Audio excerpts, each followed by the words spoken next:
The Galactic Council considered itself the pillar of order across the stars, a conclave of elder species who believed their age and technology granted them the moral right to govern. They claimed to preserve peace, to maintain balance. But behind the polished speeches and marble chambers lay a system built on fear, suppression, and quiet executions. For Earth, a relatively new addition to the galactic stage, this truth had always been suspected but never proven. Humans, ever skeptical, found the Council's actions opaque and its punishments severe. Yet, hoping for unity and progress, humanity played by the rules. They joined the Council, contributed to its programs, and sent diplomats to distant star states, dreaming of a shared future. That illusion was shattered in a single broadcast. It began on an ordinary rotation. No fanfare, no warning. Every newsnet, communication beacon, and holographic projection across Council-controlled space flickered and changed. Billions stopped what they were doing as the same image appeared everywhere. A desolate, wind-swept plateau on the planet Earth-7, a minor colony world in the Yalvan Protectorate. Thousands of people stood in formation, men, women, children. The camera panned slowly, almost reverently, over their faces. No one spoke. The silence was deafening. Then came the Council's voice, cold, measured, distant. This is the fate of those who betray the accord. Let this be a lesson. As the words echoed across every inhabited world, the sky over Earth-7 darkened. Council warships loomed, blocking out the sun. Orbital cannons swiveled into position. The feed zoomed in on a little girl gripping her mother's hand, wide eyes locked on the heavens. The massacre began. A flash of light. A roar.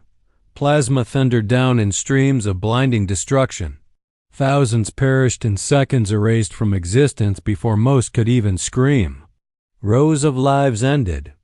Not in war, but in systematic extermination. The broadcast did not cut away. It lingered. When it was over, all that remained was scorched earth and smoke. The Council turned off the signal. They believed it was a show of strength. That fear would restore order. That the species who watched would cower and comply, just as they always had. But on Earth, in a quiet military observatory outside Nairobi, the room was frozen in stunned silence. Commander Natalia Reyes, the highest-ranking Terran diplomat in the region, stood locked in place, fists clenched, her eyes wet with a fury she could barely contain. Half a world away, newsrooms erupted in chaos.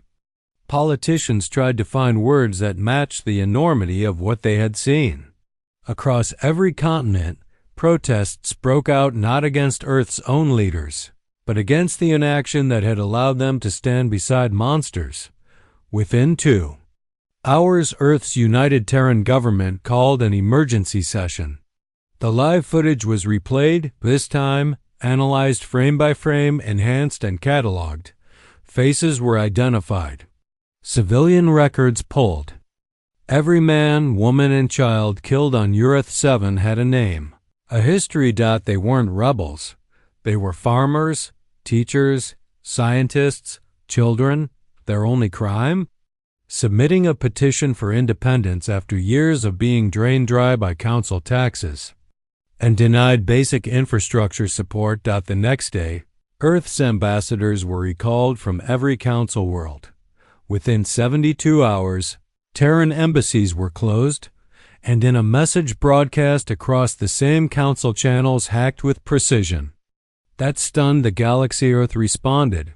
The screen went black for a moment. Then came a single phrase, printed in bold across the stars.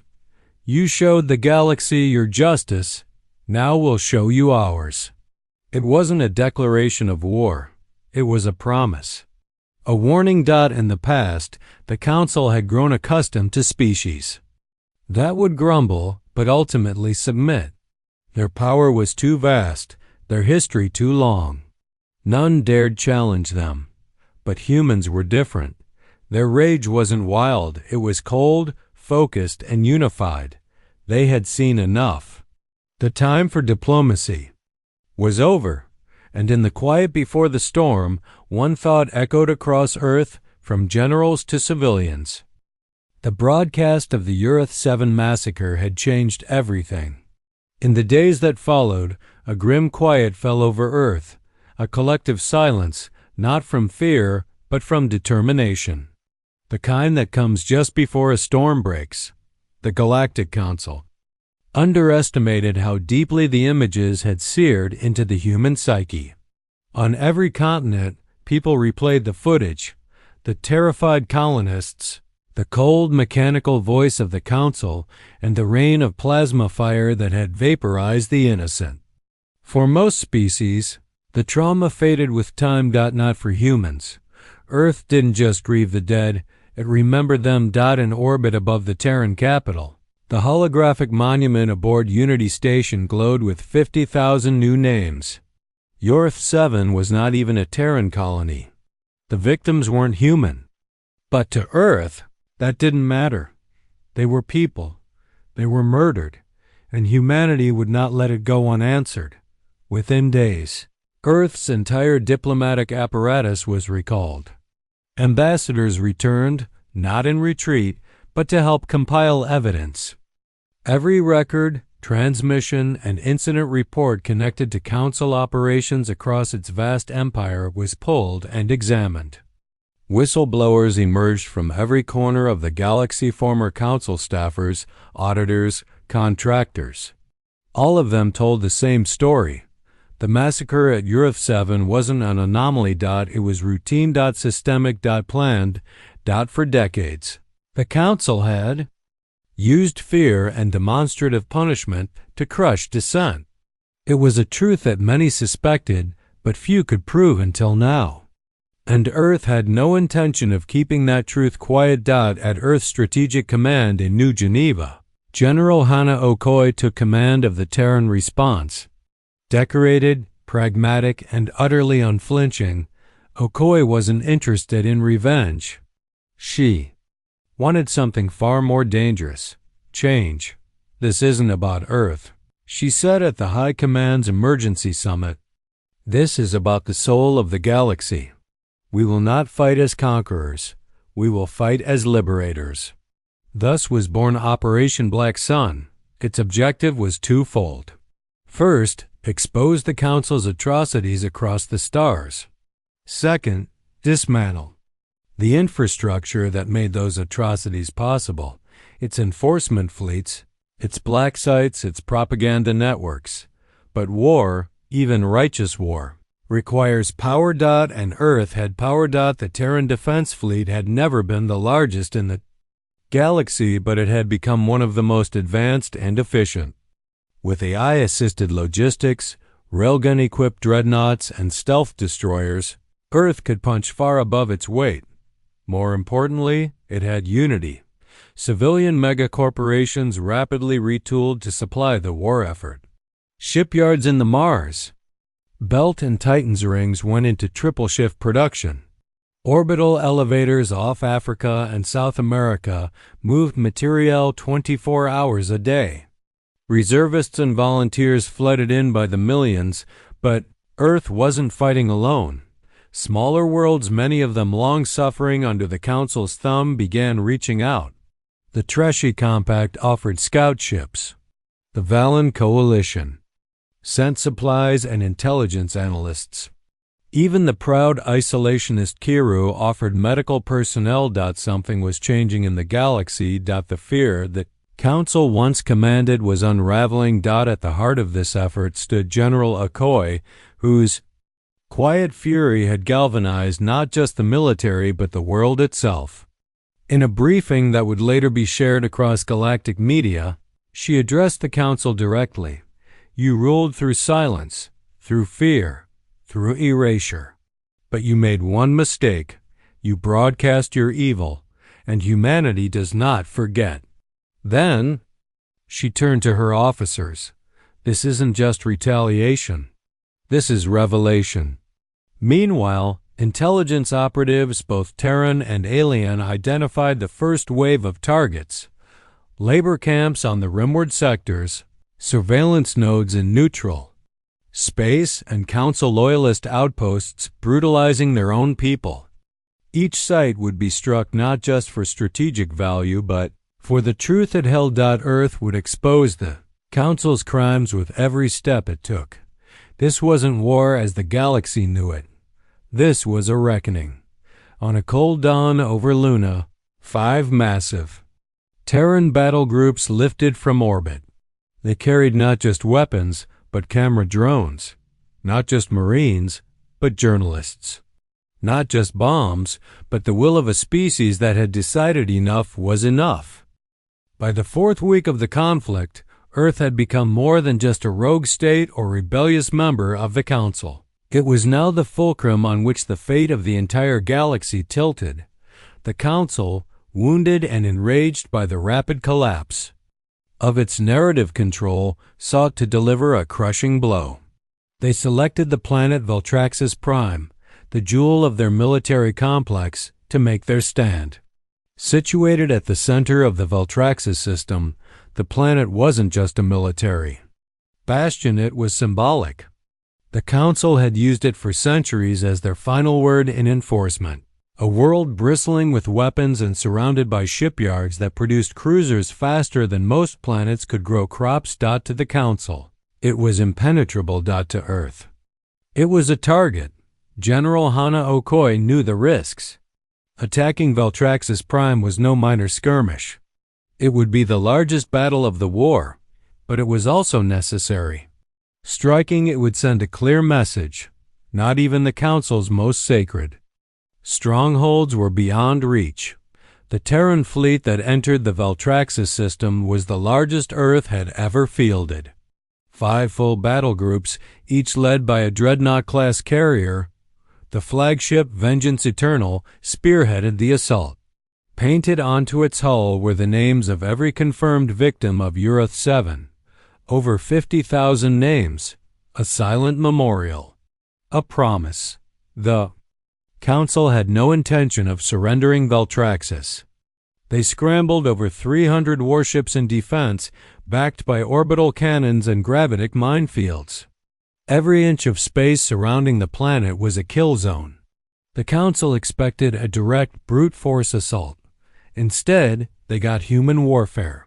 Terran tactics were brutal in their efficiency. Earth's AI-guided drones infiltrated enemy systems, causing mid-battle shutdowns and targeting confusion. Decoy fleets made of high-speed hollow drones drew away entire enemy wings. Electromagnetic pulses scrambled sensors, while railgun rounds punched through ship hulls at near-relativistic speeds. In less than 6 hours, the outer defensive ring was gone, but Earth didn't stop there. Instead of bombarding Veltraxis Prime from orbit, they did something unexpected. They landed. Dropships pierced the thinning atmosphere, deploying thousands of Terran Marines and combat engineers. Human forces didn't attack civilian sectors or engage in scorched earth tactics.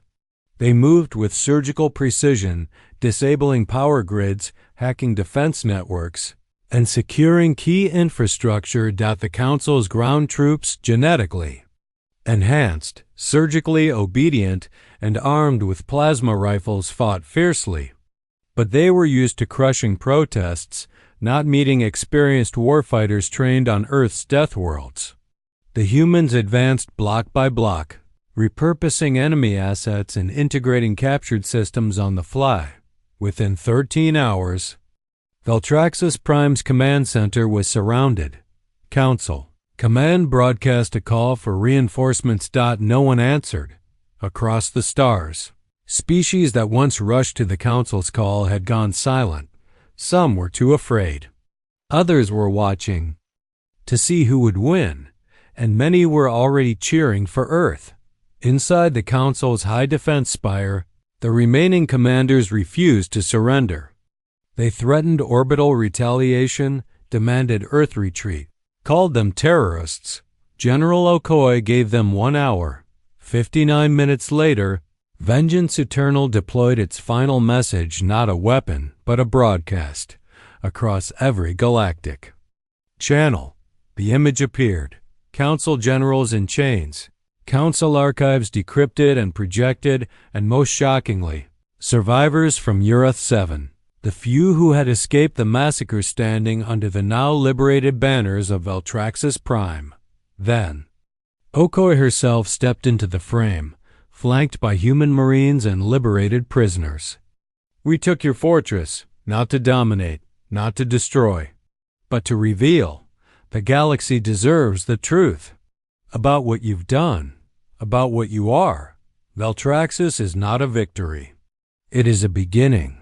The shockwaves were immediate. Within 2 days, 12 Council-aligned systems declared neutrality. 3 joined Earth's newly formed coalition of free worlds. Massive protests broke out on Central Council planets. Leaders who had once parroted the party line now faced revolt. Veltraxis Prime had been the beating heart of Council control. Now it stood under Terran flags, and the world had seen it fall. Not through genocide or annihilation, but through a campaign that exposed corruption, liberated the oppressed, and held tyrants accountable. Humanity had changed the battlefield. They didn't just fight with weapons. They fought with the truth. Operation Black Sun launched with quiet precision. No grand declarations, no preemptive ultimatums. Just movement. Coordinated. Surgical. Relentless. Earth had studied the Council, not just its power, but its patterns, its dependencies, its blind spots. For centuries, the Council had operated on fear, assuming that no civilization would ever dare strike first. After all, what species would risk open war against the body that controlled over 2/3 of known space? Answer: humanity. First wave of Terran strikes hit simultaneously in 6 different sectors. And not a single shot was fired at a civilian target. Instead, Earth's fleets hit the shadows. In the Hearthen Reach, a Terran stealth cruiser bypassed the Council's orbital security grid and disabled a black site prison known as Station Wormglass. The Council had always denied its existence. But inside its stone walls, over 2,000 beings, activists, whistleblowers, and suspected dissidents had been imprisoned, some for decades. The Terran Marines moved fast, encountering only automated defense turrets and a handful of stunned Council guards. Within hours, Wormglass was liberated. Its prisoners evacuated. Its entire archive footage of interrogations, execution logs, and secret communications was transmitted live across galactic comms. Humanity didn't just fight. They broadcast everything. This became their new tactic. Hit hard, then shine a light so bright that the truth couldn't be ignored.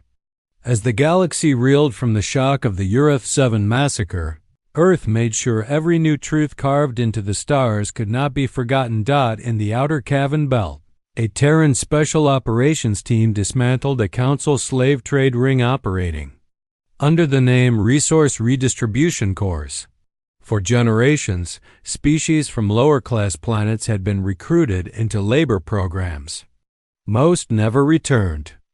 Earth exposed the true face of the program with drone footage of holding pens, surgical implants used for control, and Council credits flowing to high-ranking bureaucrats. The Council tried to spin it, called it propaganda, claimed Earth was fabricating footage. Then came the defectors. Dozens of former Council officials and mid-tier officers, finally seeing a chance for change, defected to Earth's side. Some came with data caches. Others brought testimony. One, a Sivrathi archivist named Nalaris, delivered a sealed directive from the Council's High Enforcement Office titled Order 77, Suppression Through Demonstration. It outlined the policy of strategic mass executions to discourage dissent across unstable sectors. It confirmed what humanity already knew. The Urath 7 massacre was not an isolated tragedy. It was policy. And now the galaxy saw it too. Across once silent systems, anger brewed. For the first time in centuries, Council member planets questioned their loyalty. On the world of Dorthan 9, the planetary governor refused to comply with a Council resource levy. On Rilvac, student groups organized mass protests, waving Terran flags and chanting, "Never again." Humanity was becoming more than a threat. It was becoming a symbol. At the center of it all was vengeance eternal. Earth's flagship carrier, an enormous vessel capable of deploying full invasion regiments, strike wings, and AI-assisted comms across multiple sectors. It led the third wave of strikes against a deep space Council listening post known as Gravik Spire, an outpost hidden in an asteroid cluster, where entire species communications were monitored and suppressed. Gravik Spire fell in under an hour.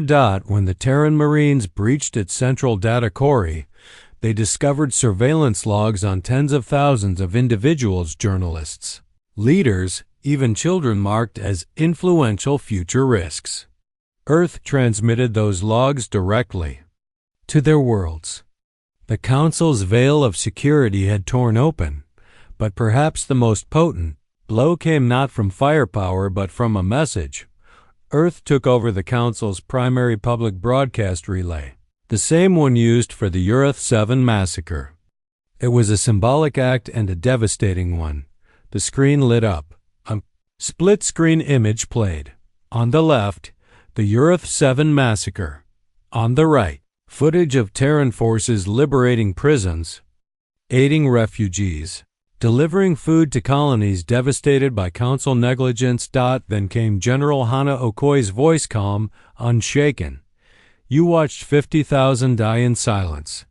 You cannot unsee it. And you cannot unsee what we've shown you since. The Council fears truth. We fear only silence. To every world still living in fear, know this: we see you, we hear you, and we are coming. The Council's grip began to fracture. The fall of Valtraxis Prime marked more than a turning point. It signaled the collapse of the Galactic Council's illusion of invincibility. The world that had once stood as the ultimate symbol of Council authority now bore Earth's flag. And even more dangerously, Earth's message. Across thousands of systems, the effect was immediate and irreversible. Governors who had ruled with unchecked authority suddenly found themselves facing revolts. Protesters filled streets that had been silent for decades. The Council's messaging networks, once seamless conduits of propaganda, were overloaded with counter-narratives, uncensored footage of raids, interviews with liberated prisoners, and most damning of all, the complete decryption of Order 77, the Council's internal doctrine on mass punishment. The universe had seen the massacre at UR-7. Now it knew it wasn't the first or the last. Overnight, Earth transformed from outlier to liberator, and the Council? It fractured. Member species began to withdraw, some officially, others in secret. Longtime allies like the Jandari and the Lithan Confederation condemned the Council publicly, citing not only the atrocities, but the vast, hidden machinery of oppression that Earth's forces had exposed planet by planet, archive by archive. Without its moral authority, the Council's military might began to dwindle. Officers defected. Supply lines were sabotaged. Entire fleets refused to fire when ordered to engage Earth's battle groups. Even inside the Council's core worlds, several systems declared open rebellion, flying Earth's crest beside their own. Humanity had done the unthinkable. It had made the galaxy believe again in justice. But Earth was not content to simply destroy the old. It was determined to build something better. In a summit held on the reclaimed world of Valtraxis Prime, Earth convened what would later be known as the Accord of Free Species. Over 200 delegations from across the galaxy gathered, some in person, others through hololinks, to draft a new interstellar framework. Not a government, but a council of equals. Not an empire, but a cooperative network. Earth refused the throne. General Hana Okoi, now the most respected figure in the galaxy, addressed the summit with no medals, no formal rank, just the simple uniform she'd worn since the war began. "We didn't come to rule," she said. "We came because someone had to say no. We came because silence became complicity. What comes next isn't ours alone to decide. It belongs to all of you." Earth pledged to provide support, security, logistics, and mediation, but it would not control. No single species would ever again hold the power that Council once wielded. The Galactic Accord was born. Its founding principles were simple. No planet may be punished without trial and representation. No species may be enslaved, economically or otherwise. All citizens, regardless of origin, have the right to speak, to live, and to be heard. For some, it seemed idealistic. But the galaxy was desperate for a new foundation, and Earth had proven that ideals, when backed by courage and sacrifice, could change the stars. Meanwhile, back home, Earth was changed too. Though victorious, the war had not come without cost. Ships had been lost. Soldiers had fallen. Humanity mourned its own, alongside the countless others whose suffering had gone unseen for generations. Memorials were built not just on Earth, but on every world liberated during the campaign. And every year, on the anniversary of Earth 7, a galaxy-wide moment of silence is held, not just to remember the 50,000, but to remind every species of what happens when power goes unchecked. The former council world of Carthantel, once home to one of the worst enforcement centers, was transformed into the Institute of Galactic Justice, where future leaders now study law, ethics, and history, most of them taught by humans and the very species once enslaved. Humanity returned home eventually, not in retreat but in fulfillment. They left behind garrisons of peacekeepers, not conquerors, advisors, not rulers. And everywhere they had walked, they left behind the same message. We came because of Earth 7. We stayed because you needed. U.S. We left because you no longer do. But even as they stepped back, Earth remained vigilant, watching, listening. Because if history ever threatened to repeat itself, if oppression ever rose again, the galaxy knew one thing for certain.